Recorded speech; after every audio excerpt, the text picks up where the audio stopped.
My fiancée, in a shocking act of betrayal, swiped my passport and shredded it to pieces, all to sabotage my career. So, I chose to expose her unhealthy obsession, and what happened next stunned even her most loyal fans. I'm Ethan, a 29-year-old guy living in a bustling mid-sized town called Riverton. My life's pretty straightforward. I've got a solid administrative job, a cozy apartment, and until recently, I was engaged to someone I thought was my forever partner. Man, was I wrong. Buckle up, because my fiancée, Claire, a 28-year-old woman, redefined what it means to be toxic in a relationship. Let's back up a bit. For the past few years, I've been grinding away at my job. It's not glamorous. Think endless spreadsheets, emails that pile up faster than you can answer, and meetings that could have been a quick memo.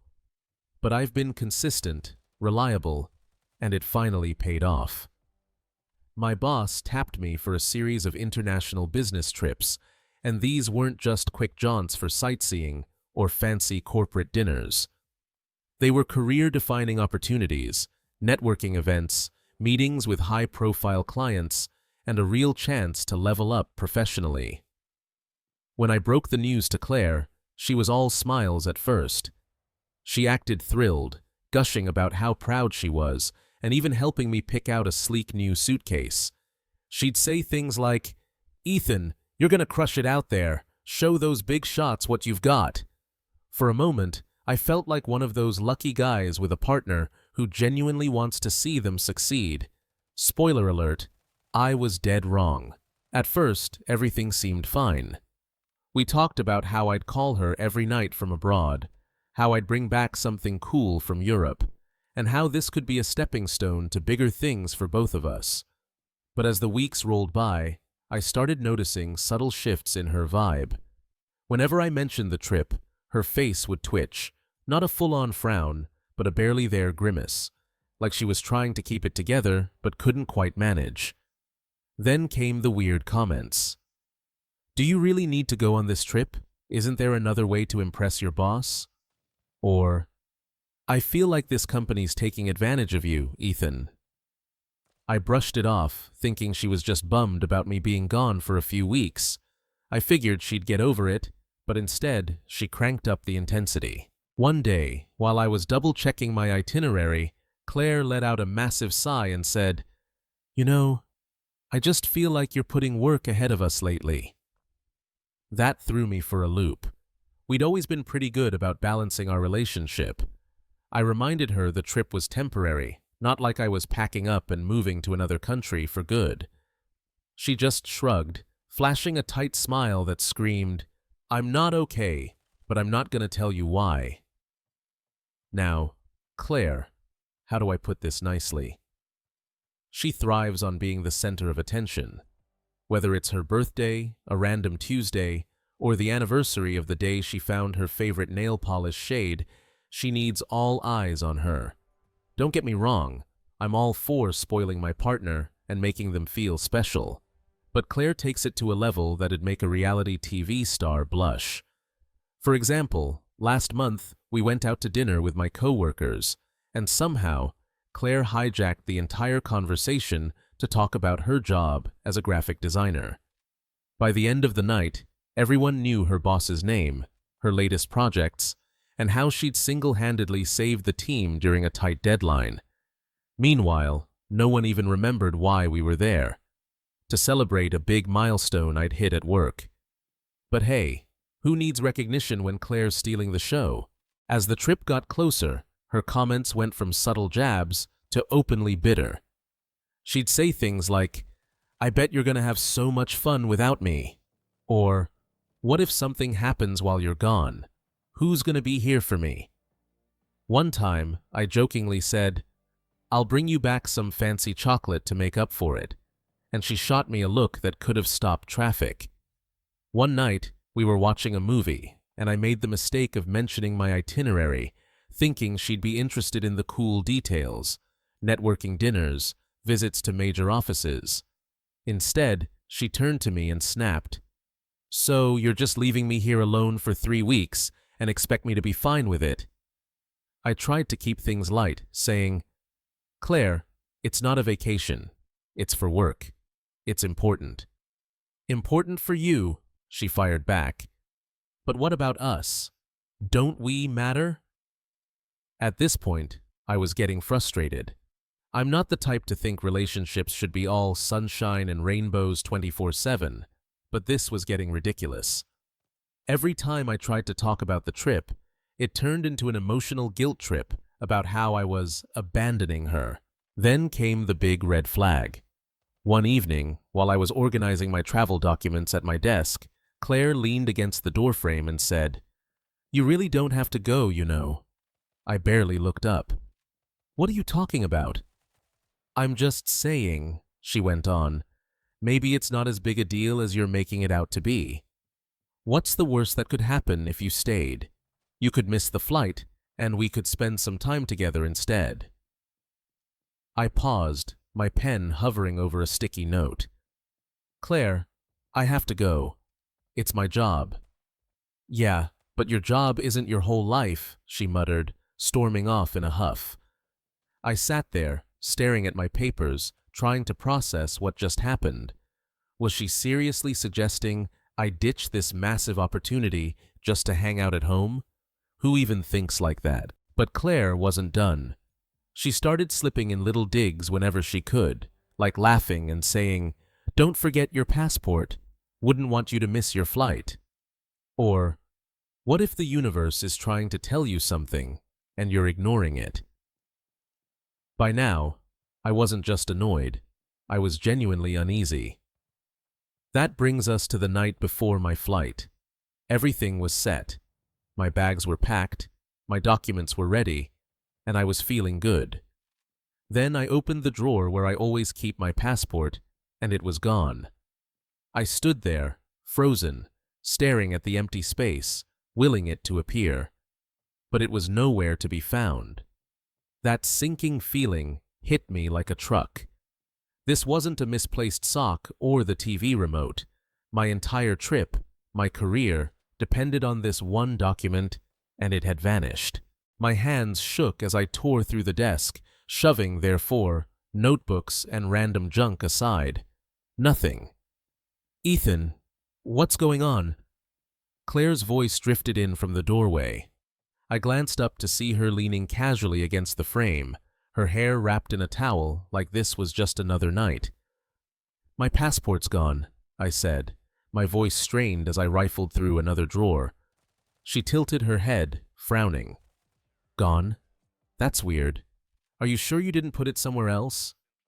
"Claire," I said, exasperated, "it's always in this drawer. Always." She stepped into the room, her brow furrowing like she was puzzled by how a grown man could lose something so important. "Well, maybe you moved it without thinking," she offered, poking through the top drawer of the nightstand. "I didn't move it," I snapped, my frustration spilling over. "I'm not careless about this stuff." Okay, she said, raising her hands. "Let's not panic.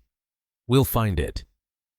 I appreciated the gesture, sort of, but her half-hearted effort, flipping through a pile of clothes on a chair, was driving me nuts.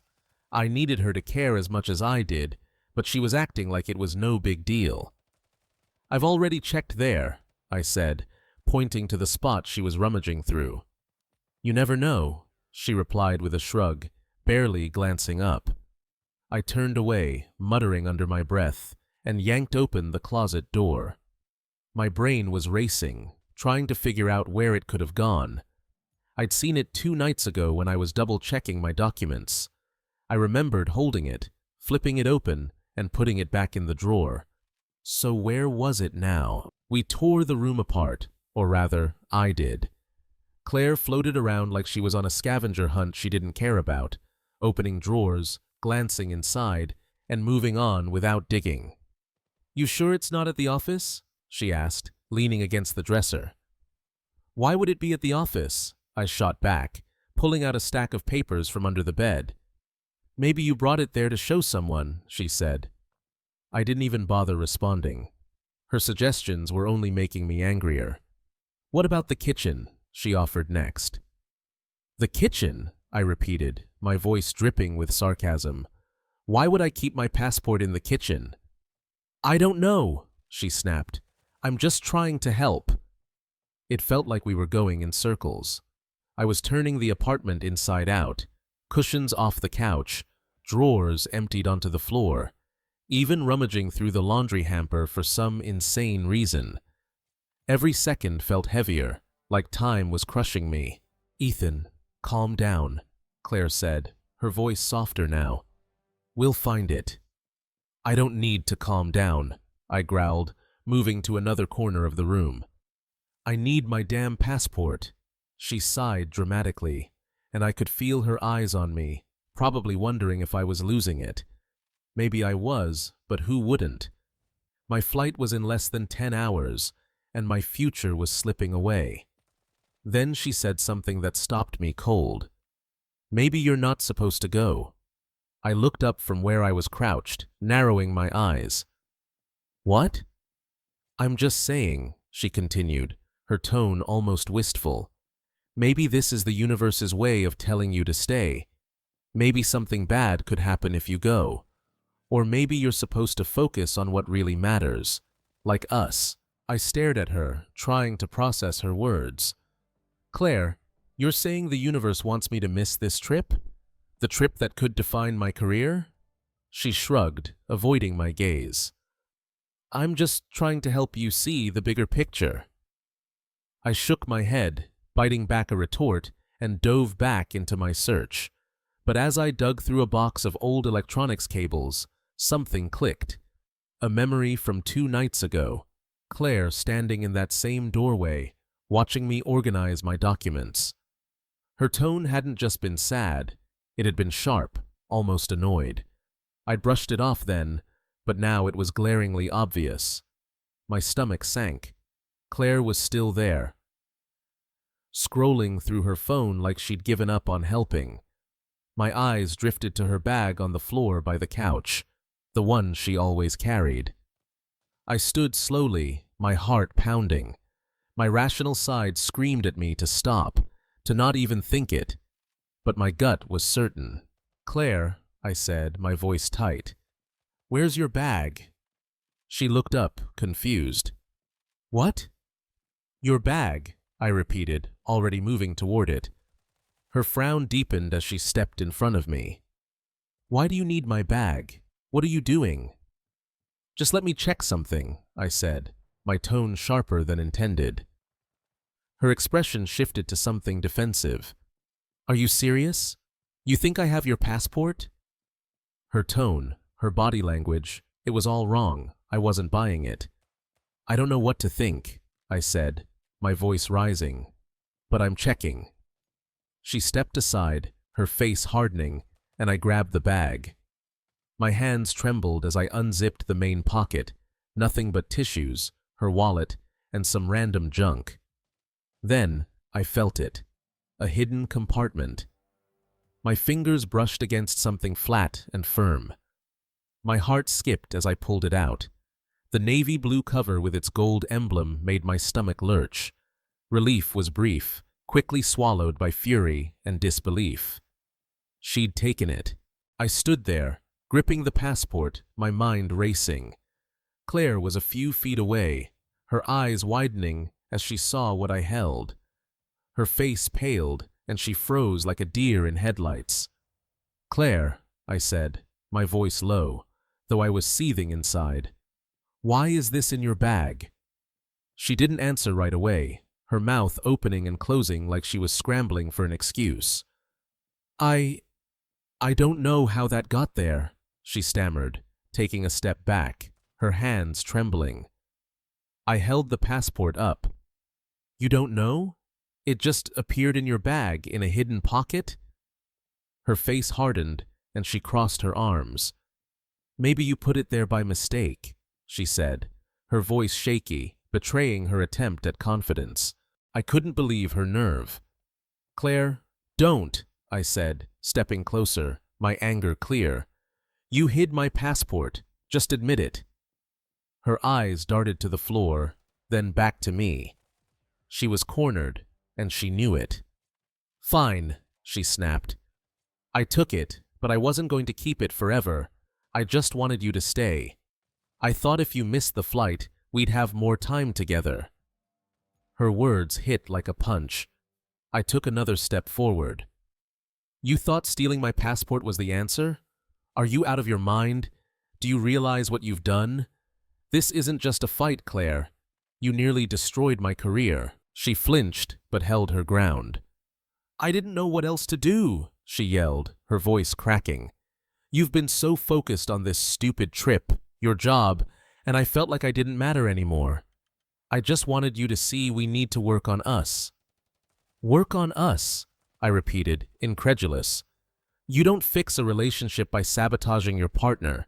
This isn't love, Claire. It's manipulation. Her face crumpled, tears streaming down her cheeks.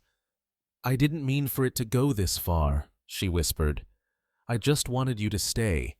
I thought if you missed one flight, you'd see how much I need you here. My jaw clenched as her words sank in. There was no coming back from this. I couldn't even look at her without feeling a mix of rage and disgust. You've crossed a line I can't forgive, I said, my voice cold. We're done. This is over. Her eyes widened, like she couldn't believe it. You don't mean that, she said, her voice trembling. You're just upset. We'll figure this out. I didn't mean to hurt you.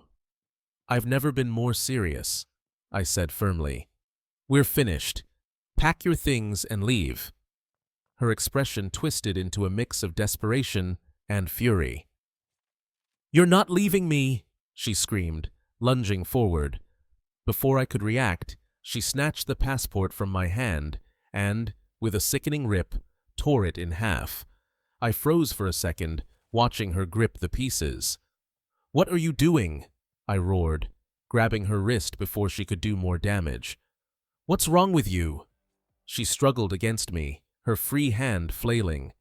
Let me go. Not until you realize what you've done, I growled. You destroyed my passport. Do you understand how serious this is? You didn't just cross a line. You obliterated it. Her sobs grew louder, her body going limp. I released her wrist and stepped back, my hands shaking as I tried to rein in my temper. The torn pieces of my passport lay on the floor, a stark reminder of her betrayal. Get out, I said, my voice steady and cold.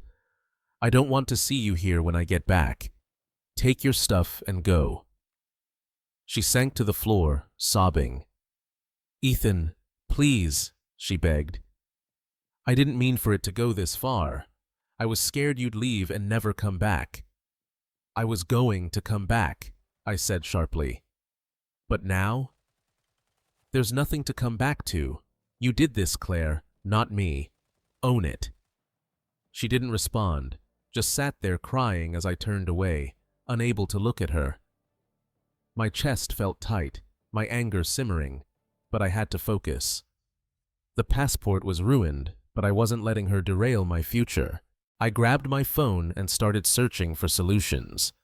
There had to be a way to fix this before my flight.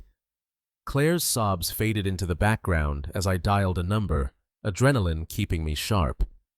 The woman I'd loved, the one I'd planned a future with, was a stranger now. Her actions spoke louder than any apology. The flight was still set for the next morning, and I had less than 24 hours to replace my passport. A quick search showed that an emergency passport was possible, but it'd be a race against time. I'd need to visit the nearest passport agency in person, in a city called Brookhaven, about an hour's drive away, and book an emergency appointment first thing in the morning. I'd also need proof of my trip, a government-issued ID, and a whole lot of luck. I called my best friend, Noah, for help.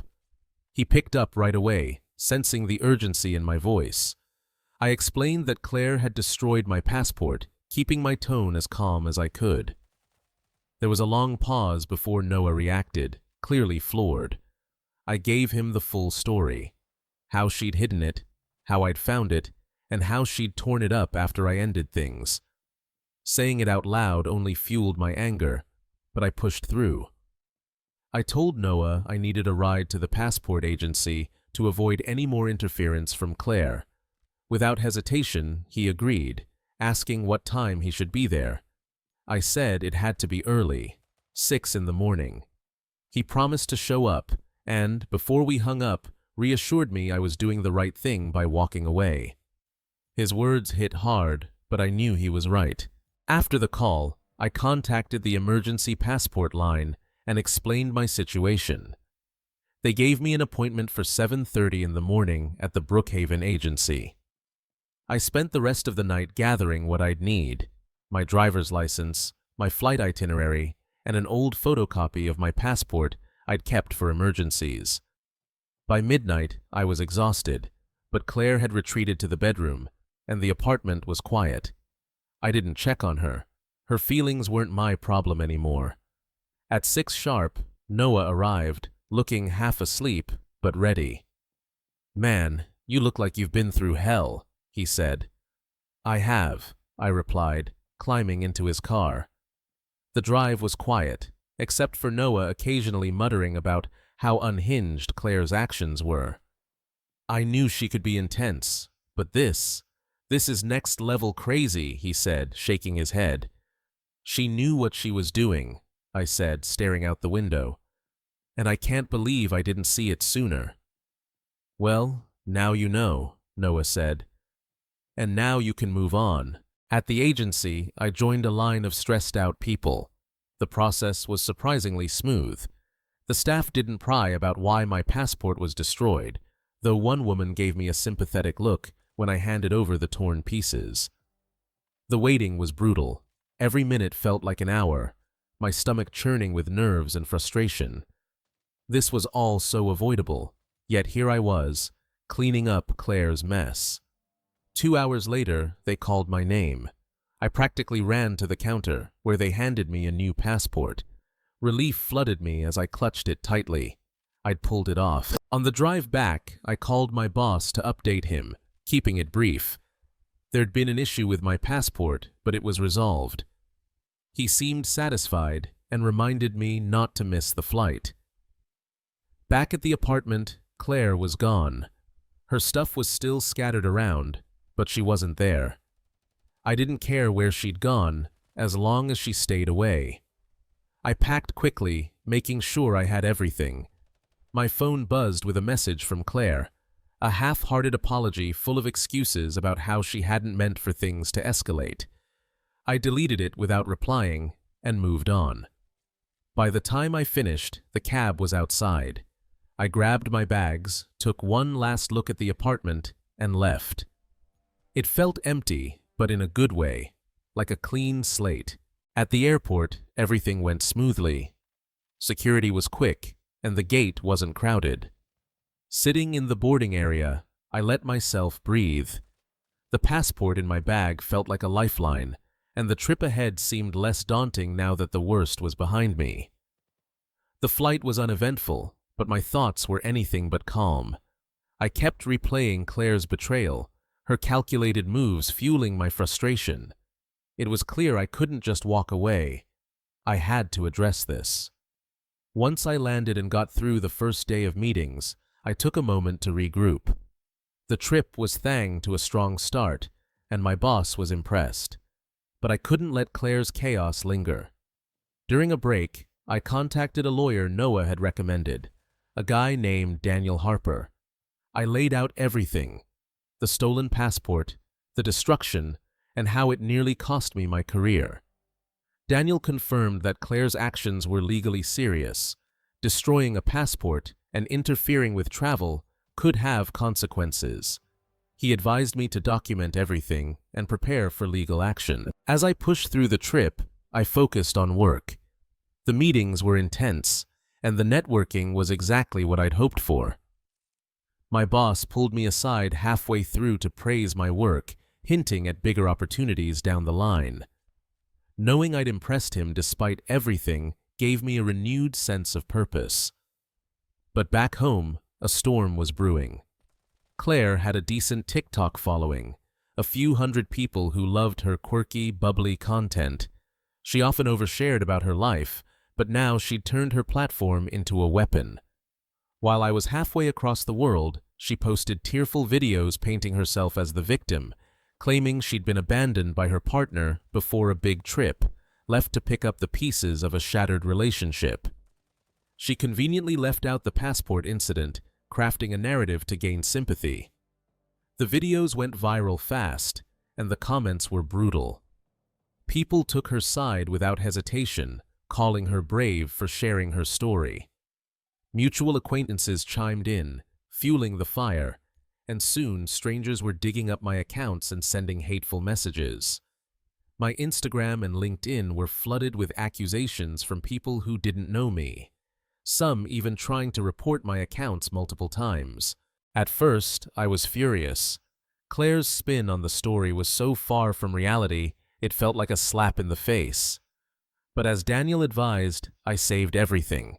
Every message, comment, and screenshot of her videos. This wasn't just online drama, it was evidence. I kept my focus on the trip, channeling my energy into work.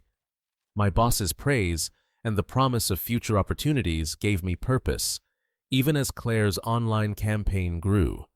Her followers pieced together enough to identify me, and the messages became personal, name-calling, accusations of manipulation, even reposting old photos of us with twisted captions. Daniel was a steady guide, assuring me that the more evidence I gathered, the stronger my case.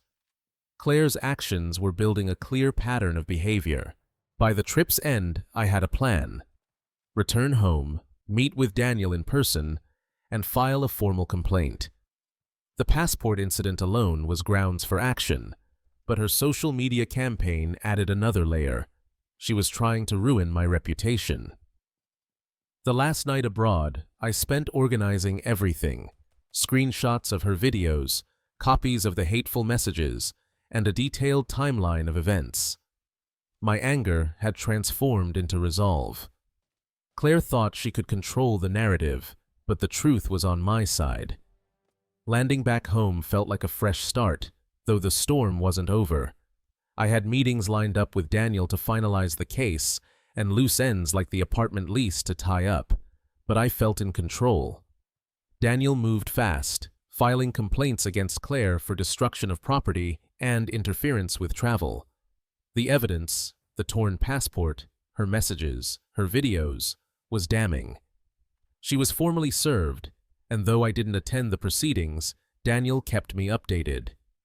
The court ordered her to pay for the replacement passport, my added travel costs, and a small penalty for property damage. Claire's social media campaign, which had initially won her sympathy, began to unravel as details of the case surfaced. Her followers started questioning her story, and some dug into my professional reputation, noting I'd stayed quiet while handling things legally. The narrative shifted, and cracks formed in the pedestal she'd built. Her TikTok, once a hub of fun, feel-good content, became a battleground. Comments flooded in, accusing her of lying and exaggerating. She tried posting another tearful video, claiming she was being unfairly targeted, but by then, people weren't buying it. The backlash was swift. Brands she'd worked with distanced themselves, and her follower count started to drop. Through mutual friends, I heard she was struggling. The apartment she'd moved into after I kicked her out was too expensive for her to afford alone. She moved back in with her parents shortly after, and word spread that her once glamorous social media presence was becoming bitter and erratic. Meanwhile, my life was moving forward. Work was thriving, and the success of the trip had positioned me for new opportunities. My boss praised my professionalism, hinting at even bigger projects in the pipeline. The legal action against Claire gave me peace of mind, and I let Daniel handle the details. Occasionally, friends updated me on Claire's latest online antics. She'd tried spinning a new narrative, claiming she was bullied off the internet, but her credibility was shot, and her attempts to rebuild her following flopped.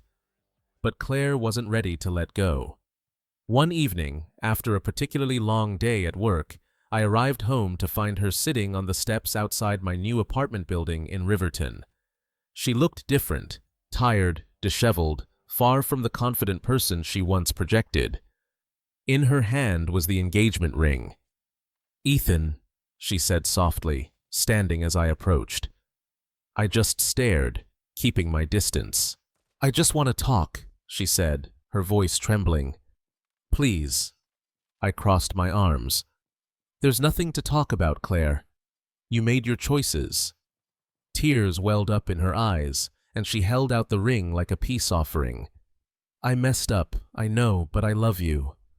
I'll do anything to fix this." Her words felt empty, an echo of the same excuses she'd given before. She wasn't here out of love. She was here because she had nothing left. "I'm not interested," I said firmly. "Take the ring, sell it, get therapy. I don't care. Just don't come back here." Her face crumpled, and for a moment it looked like she might argue. But something in my expression must have told her I wasn't budging, because she stepped back, clutching the ring tightly. "I'm sorry," she whispered, barely audible. I didn't respond. I turned, unlocked the door to my building, and stepped inside without looking back. Claire never came back after that. Whatever lingering hope she had of reconciliation was gone, and I felt nothing but relief. This experience taught me more than I ever wanted to learn about trust and manipulation. Claire's love had twisted into an obsession that turned her into someone unrecognizable. In the end, all she did was reveal her true self. I walked away stronger, with a clearer sense of who I am and what I deserve. And Claire, she's just a memory now, one I'm glad to leave behind. Thank you for listening. Please share your thoughts, like this video if you found it helpful, and